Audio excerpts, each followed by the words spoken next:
Hello, this is Brian Fulford with your BCSN SportsWrap midweek report, and it is Wednesday, October 16th, right in the middle of Week 7, featuring a big game that took place in the MEAC in Orangeburg, South Carolina, between Florida A&M and South Carolina State, and Week 8, which features another big matchup for Florida A&M and in the MEAC as they host North Carolina A&T this week. Last week there were 12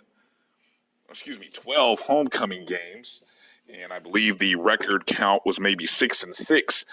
This week there are 11 homecoming games for this week, and so we'll make sure to spotlight some of those on our regular scheduled Week 8 preview show with AD and I, and that should be coming out on Friday.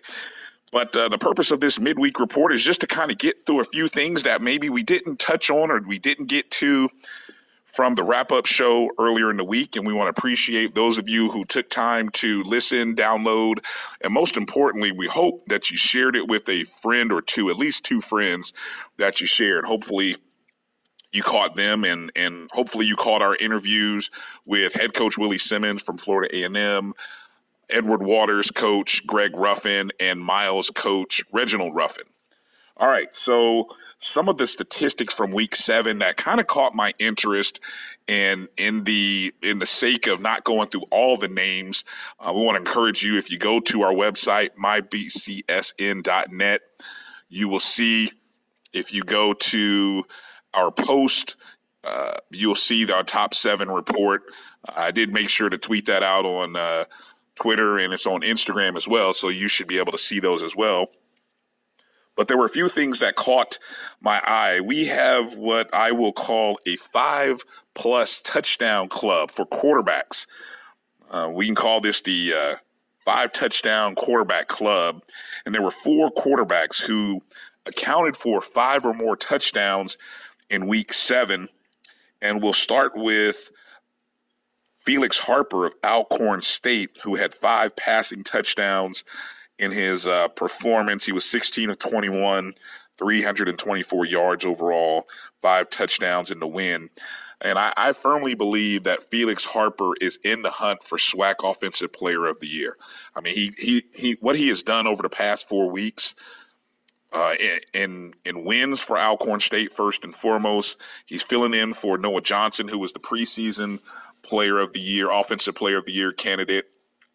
It is a testament to his talent, and it just shows the great recruiting that has been done by Coach McNair, and just a lot of positives. I mean, that has to be really encouraging when you can lose a player of Noah Johnson's caliber and be able to plug in with Felix Harper. And strangely, it almost has that feel like a Jalen Hurts to a Tagovailoa type of feel to it.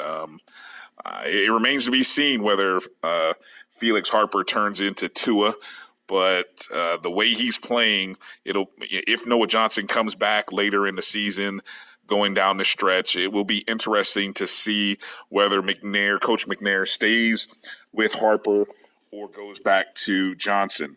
The other members of that club, with 6 touchdowns, and he did 3 passing and 3 rushing. That would be Bowie State's Jerome Johnson, another guy who started the year not necessarily as the number 1 signal caller. He wasn't the guy that we thought would be replacing Amir Hall, but he has turned into that replacement.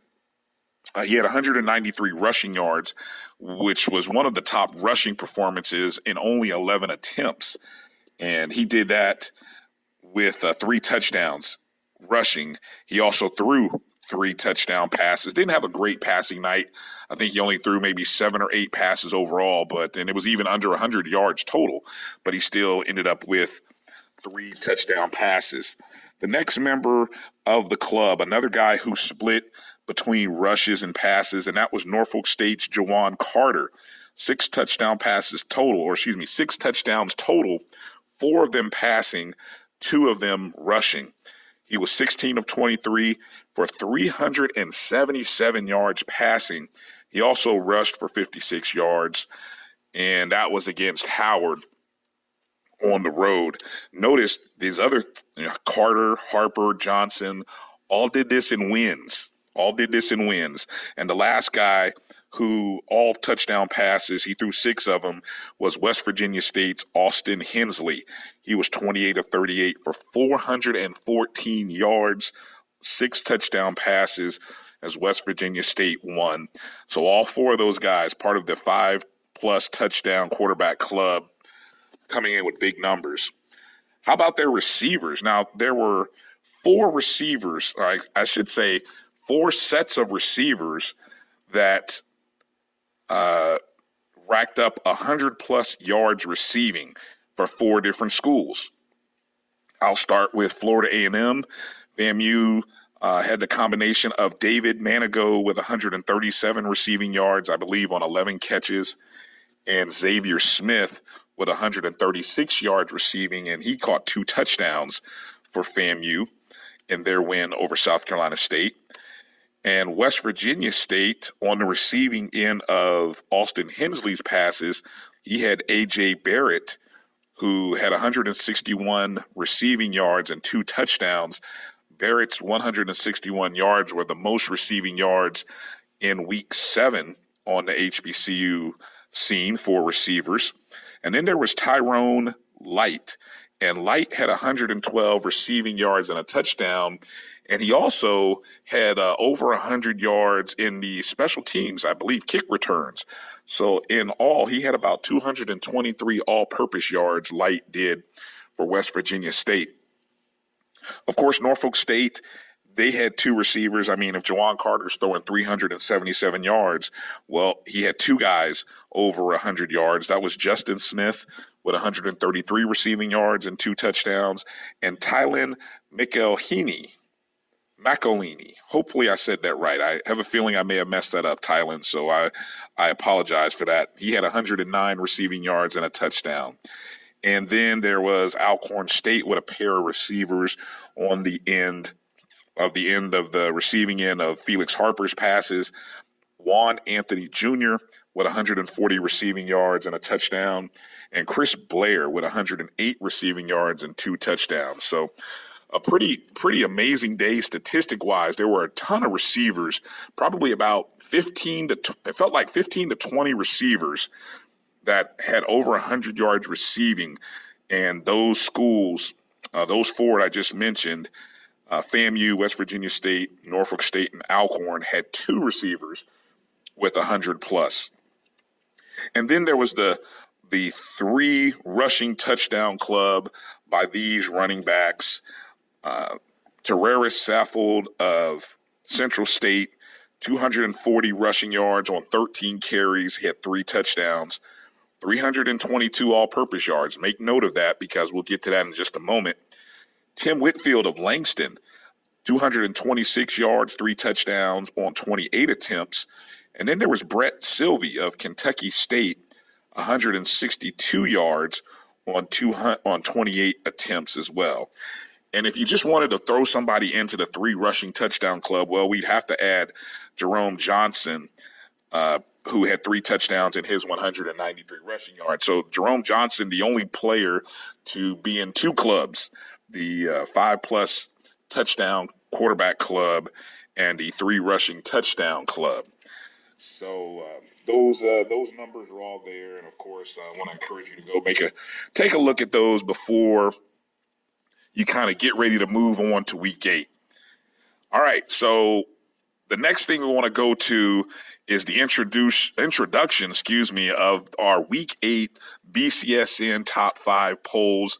Just came out with these, finally tabulated all the votes, and this is what we have.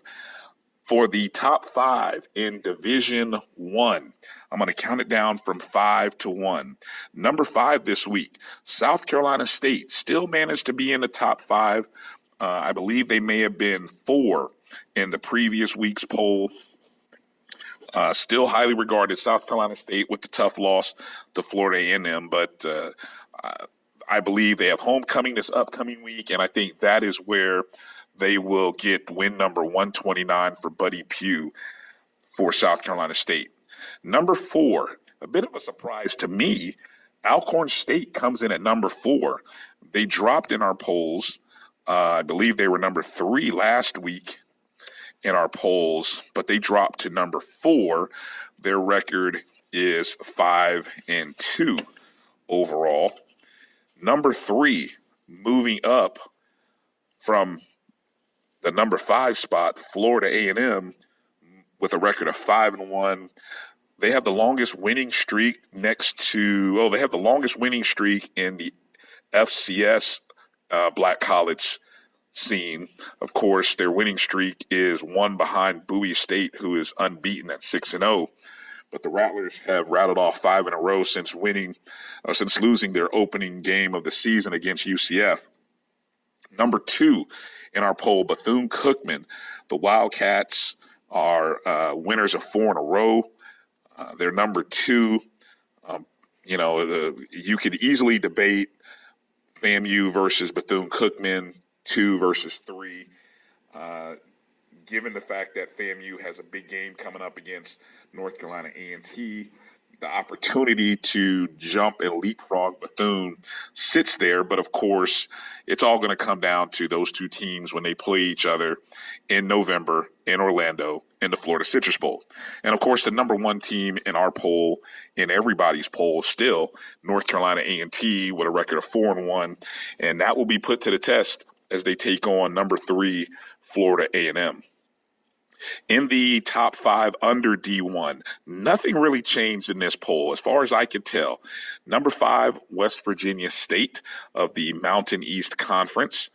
Number 4, Langston University in the NAIA, who Langston moved up a couple of spots in the NAIA coaches poll to number 16.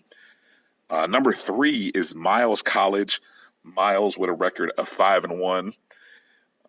And then number 2, Virginia Union, still 5-1 record, unbeaten in the CIAA. And then number 1, Bowie State, 6-0 with a record in Division II, number 1 in our top 5 under D1. Now, nationally, it's pretty interesting. There's an interesting conversation that needs to be had, and maybe it's one of those things when you think of polls versus rankings. When you think of polls, I think of polls decided and voted on by individuals. When I think of rankings, I think of more so computer rankings. And so, I went and took a look at the computer rankings from our friends at Versus with the Versus Sports Simulator. You can go to computerratings.com. That's COMPUGHTER. ratings.com and take a look at the ratings. Obviously, we have a promotional deal where you can get 15% off a subscription by using the promo code BCSN19. And you can take advantage of some of their predictive modeling. But they do statistics, analysis, and computer ratings. And so they rank not only the FBS, but the FCS, Division II, Division III, and the NAIA.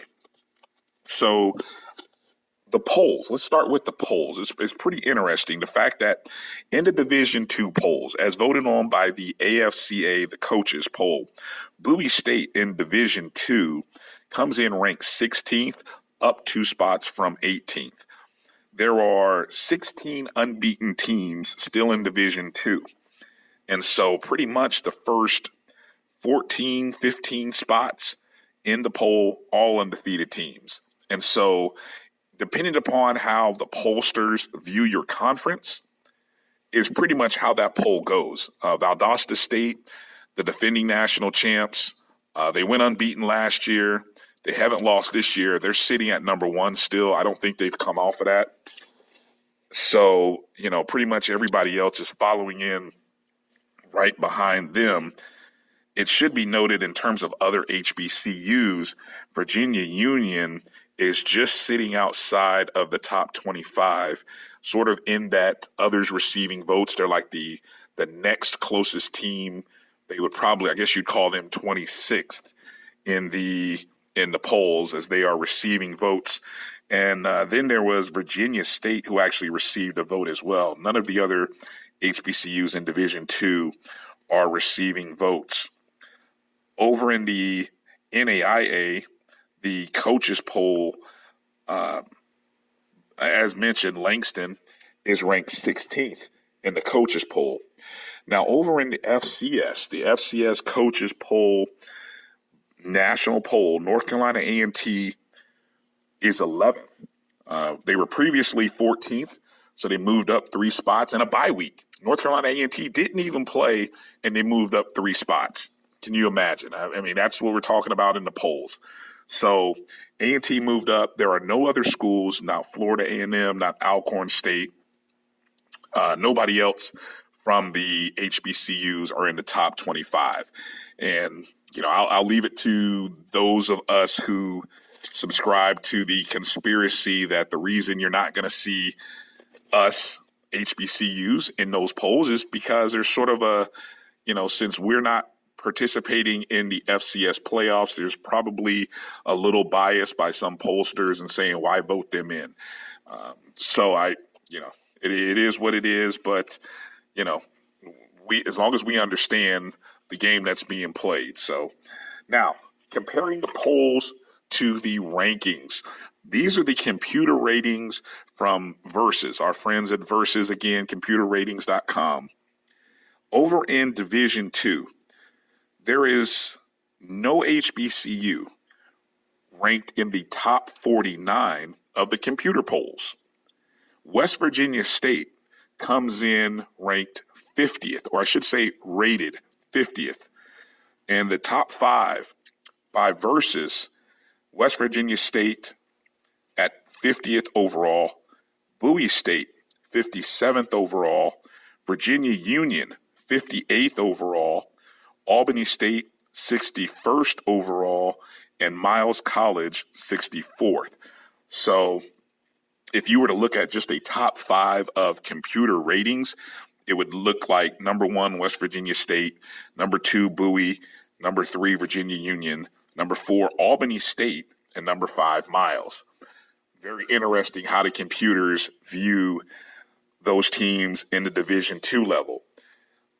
Also interesting is how they view the FCS, because the computers actually are they like Florida A&M, as they have the Rattlers rated 9th. That's right. They have Florida A&M rated in the top 10 in the FCS, rated 9th. North Carolina A&T is rated 13th. So a big weekend between the 9th rated team, Florida A&M, and the 13th rated team, North Carolina A&T. After A&T, the next closest team is Alcorn State at 31, Bethune-Cookman at 41, and South Carolina State at 42. So that's how the computers view them. I'm curious. Those of you who are listening to this, I'd love to hear your thoughts. What do you think of the polls and the pollsters, including our poll? Let's be honest. There are a lot of polls out there. A lot of Black college media organizations have their poll. How would you rate them? How would you rank them? And how do you rate the polls versus the computer? Obviously our friends at Versus are using certain algorithms and computations based on results and strength of schedule and opponents and things of that nature. So it's always interesting to see how sometimes the computers vary in comparison to the actual people who are voting. Last couple of things that I want to touch on in this midweek preview. I want to give you a heads up of some of the games that we'll be spotlighting in our preview show. And we're going to start, of course, with our game of the week, and that's going to be probably the best game in the MEAC, which will be North Carolina A&T at FAMU. That is a 6 p.m. kickoff. In the CIAA, we're going to be spotlighting Bowie State at Virginia State. It's Virginia State's homecoming, and so Virginia State sitting at 5-1. This could be a big game for them. This is the type of game for Virginia State that could put them on the national spotlight. It would put them in sort of a front runner's spot, so to speak, in the North Division. Of course, the North, I mean, probably it's down to a 3-team race between Bowie, Virginia Union, and Virginia State. So the first domino will fall based on the result of this game, which I believe is going to be on Aspire, if you know where that's at and can find it. In the SIAC, we're going to be spotlighting Morehouse at Fort Valley State. It's a homecoming for Fort Valley State, coming off of a 77-point game. They put up 77 points against Central State. So it'll be interesting. Morehouse definitely has the kind of offense that can put up points. I don't know what the over-under is, but if somebody set the over-under at 55 or maybe 61, 62, you might want to take the over if you've been paying attention to the way Fort Valley State has been playing the last couple of weeks. Over in the SWAC, there are not a lot of games this week in the SWAC among SWAC teams. This is sort of seems like everybody's bye week. But the big game that we'll be spotlighting is the State Fair Showdown in Dallas, Texas, between Texas Southern versus Southern. And Texas Southern still looking for their first win. But offensively, man, they are doing a lot of things well, a lot of things right. I mean, they're putting up some big numbers on a weekend basis. They just can't get any stops on defense or enough stops. They let a game slip away last week against Missouri S&T for homecoming. That probably should have been win number 1, but they let that one get away from them. And here's Southern in between having just played Prairie View A&M, and now they've got to get ready for this game. And then I believe they have a game next week, I believe against Alcorn State, if I'm not mistaken. That's next week. So it'll be interesting. Hopefully Southern is not looking ahead, but this game will be played in Dallas. The other 3 games that we'll be spotlighting, the Sooner Athletic Conference is where Langston plays, and Langston has this ridiculously long winning streak in conference. I don't believe they have lost a conference game in over 2 seasons. I think 2017 was the last time they lost a conference game, or 2016. The last 2 seasons, Langston has gone unbeaten in conference play. There's something like 3-0 in conference play this year. Well, here's their tough game, their toughest matchup of the season, as they take on 18th rated or ranked Ottawa University of Arizona. So Langston going on the road for this game, and we'll be spotlighting that game. We'll also be spotlighting West Virginia State at Urbana, Ohio. West Virginia going on the road. Look, West Virginia State plays in this Mountain East Conference. It's a tough conference, probably one of the best teams in the country. In Division II, sits above them, still in first place, and that's Notre Dame College. But West Virginia State has been playing great football of late. They've been in a lot of close games. I think every win has been within 6 or 7 points. So they're not blowing anybody out, but they're just finding ways to win. And that will be a game we spotlight. And we'll also, my man AD, we will be having an interview with head coach John Pennington for West Virginia State.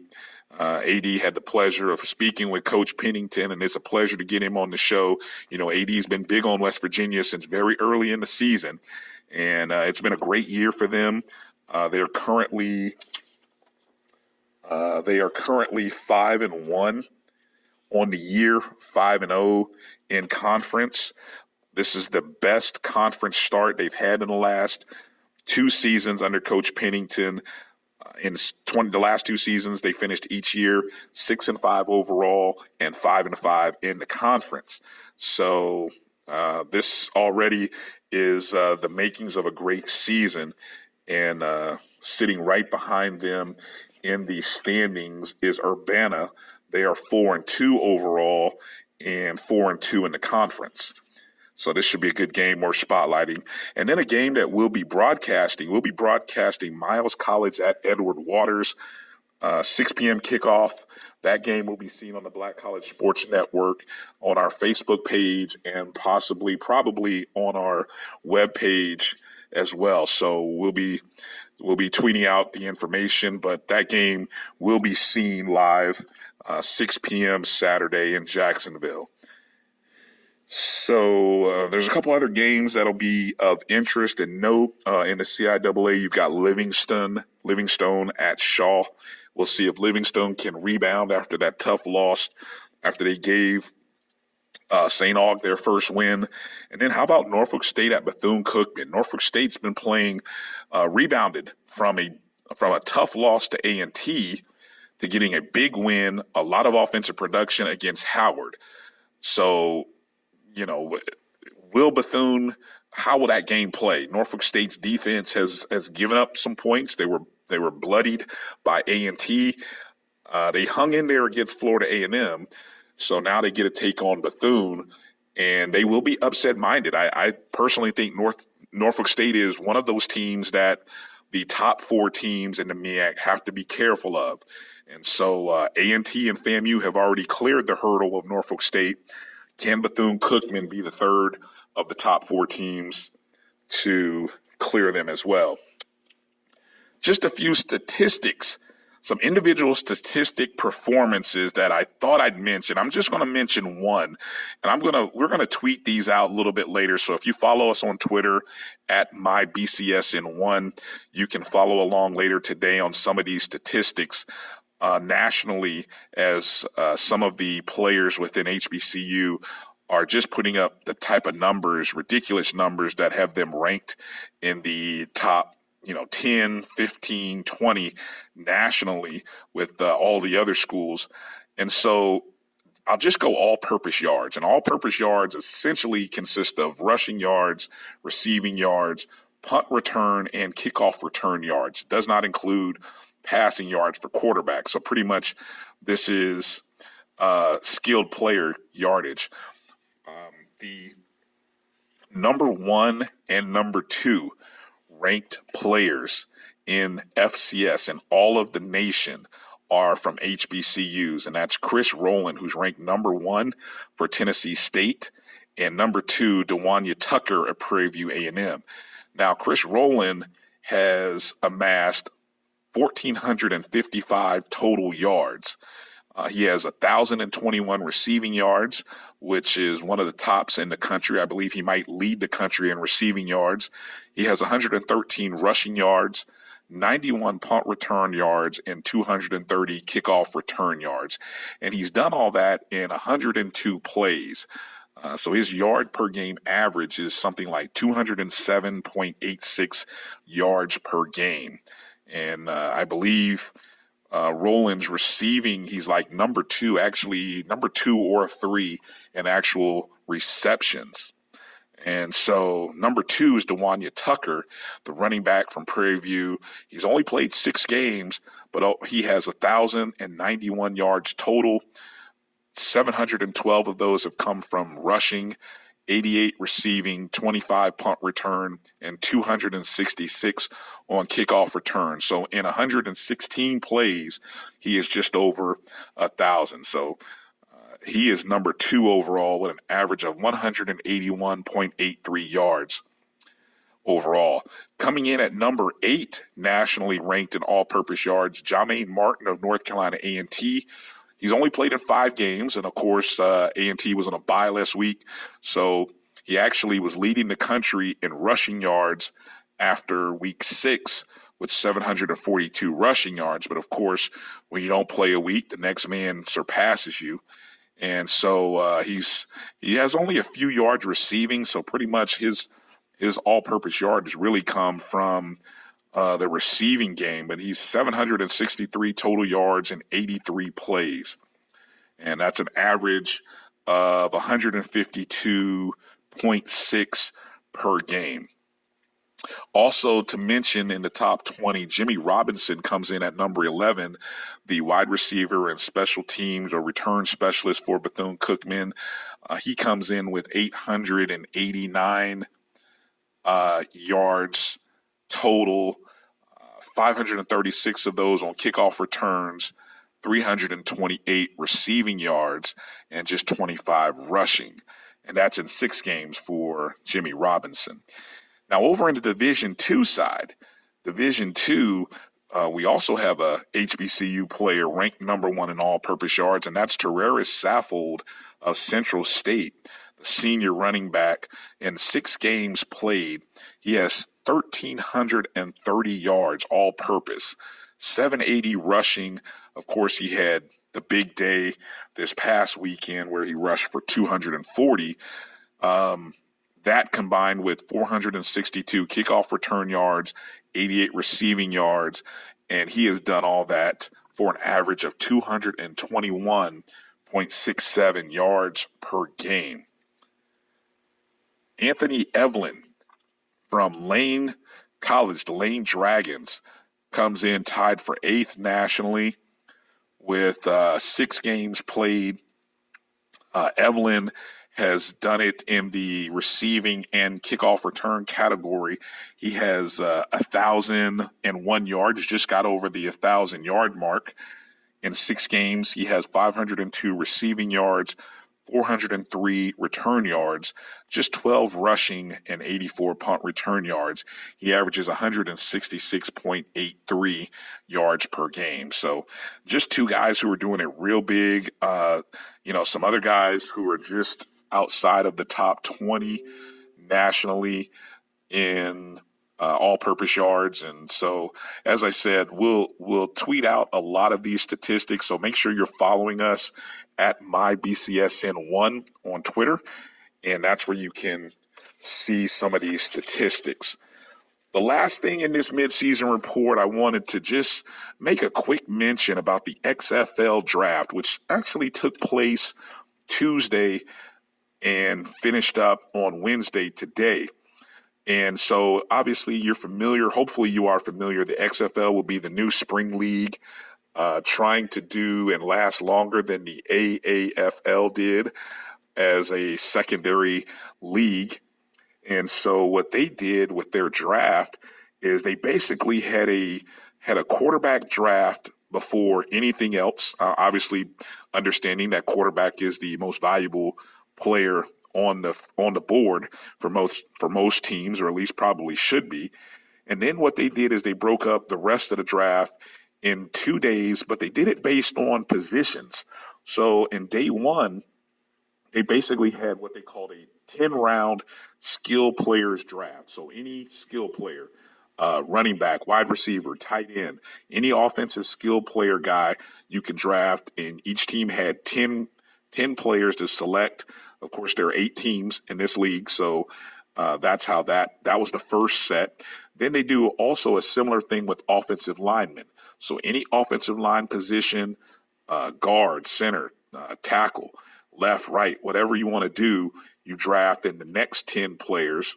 And then they have what they call the front 7 defensive. So that's your defensive tackles, defensive ends, and your linebackers. All of those get drafted. They have 10 rounds to select. So that was day 1. And then on day 2, they do defensive backs. They do a 10-round defensive back draft. Then they have kickers, punters, long snappers, and then a separate unit. And then they finish it off with an open draft. Any players that didn't get drafted that you wanted to go back and draft from any of the skill sets. And so essentially everybody should have something like, I think, 60 players going into camp. And that's and then your quarterbacks. And so it'll be interesting to see. But there were 5 HBCU players that were drafted on day 1. And I'll just quickly go through those guys and their school and kind of shout them out. We did make sure to tweet out some information about them.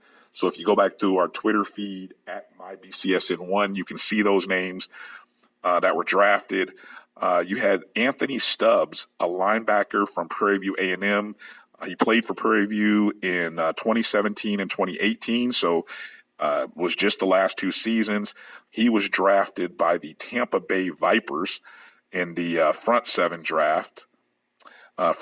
segment by the Tampa Bay Vipers. He had a brief stint in the NFL with the Cleveland Browns this past preseason. Also drafted was Robert Myers, a guard from Tennessee State. He came out in 2015. So he was at Tennessee State from 2011 to 2014. He was actually a 5th-round draft pick by the Baltimore Ravens. Played some time, I think, with the Ravens, Colts, and another team. Never quite made the full 53 roster. He was drafted by the Seattle Dragons. I love these names in the XFL, by the way. And then the LA Wildcats drafted 3 HBCU players. First off, they drafted Brandon Barnes, a tight end who went to Alabama State, played there from 2013 to 2016. Drafted him as a tight end in their 4th round of their skill position.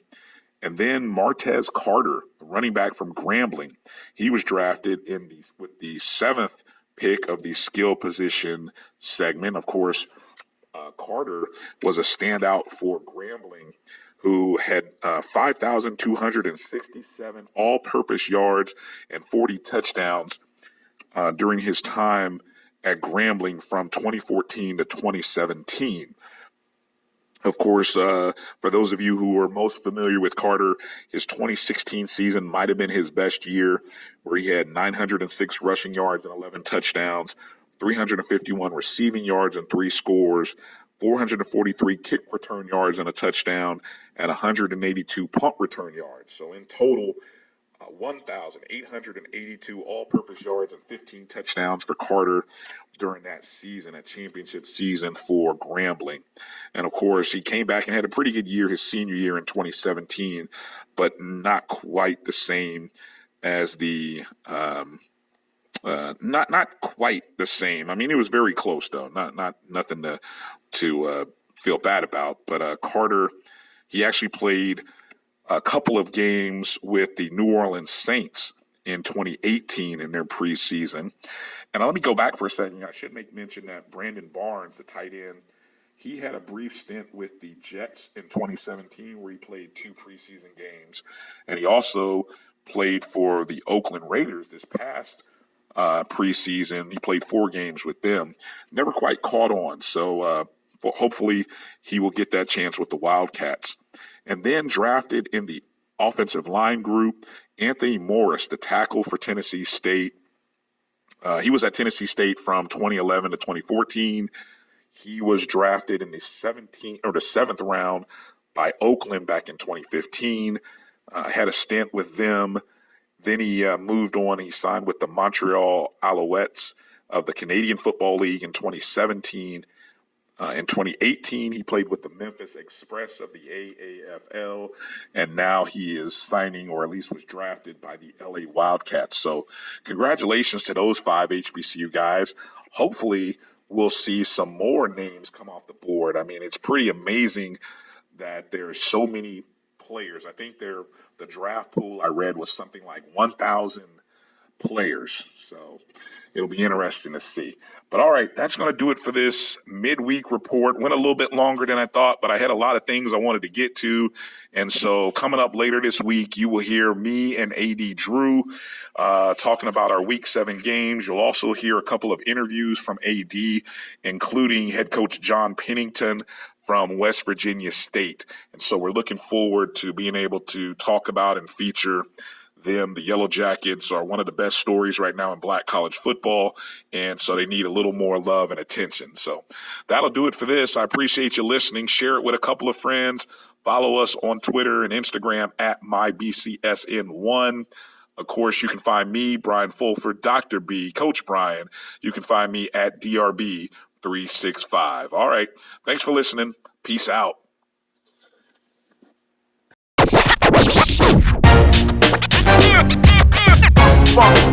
It's like a loop machine.